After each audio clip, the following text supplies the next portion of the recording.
جب جنگ بدر ہوئی تھی تو صرف 313 تھے لڑنے والے، باقی ڈرتے تھے لڑنے کے لیے، باقی ڈرتے تھے لڑنے کے لیے، باقی ڈرتے تھے لڑنے کے لیے۔ ان کے جب اب اللہ کے حبیب تھے، اللہ قرآن میں کہتا ہے میرے حبیب تھے، لیکن ان کو جب مشکل وقت 10 سال میں صرف 40 لوگ مسلمان ہوئے تھے، کیا کیا مشکلوں کا سامنا نہیں کرنا پڑا، لوگوں نے مذاق اڑایا، ذلیل کیا، آسٹرسائز کیا، ذلیل کیا، آسٹرسائز کیا۔ پیغمبر اللہ کے آئے لیکن وہ ہیومن ہسٹری میں ان کا ذکر ہی نہیں ہے، بڑا کم ذکر ہے۔ حضرت موسیٰ کا ہے لیکن حضرت عیسیٰ کا تو ہسٹری میں ذکر نہیں ہے۔ تو میں سمجھتا تھا کہ اللہ مجھے بھی ایک مشکل وقت سے گزار رہا ہے،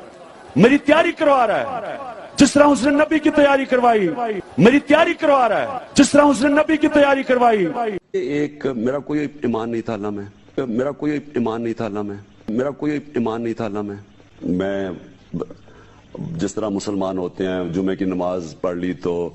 کبھی صبح کی نماز، کوئی روزہ رکھ لیا تو پاکستان میں نہیں تو نہیں رکھا، میرا ایمان نہیں تھا اللہ میں، میرا ایمان نہیں تھا اللہ میں، میرا ایمان نہیں تھا اللہ میں۔ جو میاں والی کی گرمی ہے، میں آپ کو یقین دلاتا ہوں کہ خدا نہ خواستہ اگر اللہ نے مجھے دوزخ میں بھیج دیا مجھے گرمی نہیں لگے گی، دوزخ میں بھیج دیا مجھے گرمی نہیں لگے گی۔ والد صاحب جمعے کی نماز پڑھنے پہ لے جایا کرتے تھے زبردستی،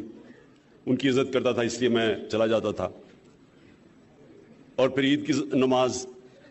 لیکن اس کے علاوہ میرا کوئی ایمان نہیں تھا۔ دو چیزیں پہلے آئی تھیں، 622 میں نبی صلی اللہ علیہ وسلم ہجرت کر کے مدینہ گئے، اور پہلے 5 سال بڑی مشکل سے امت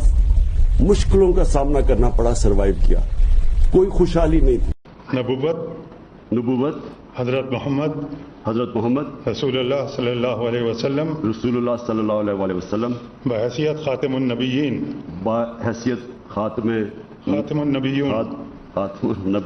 نبی الین، روز قیامت، روز قیامت اور قرآن پاک و سنت کی اور قرآن پاک اور سنت کی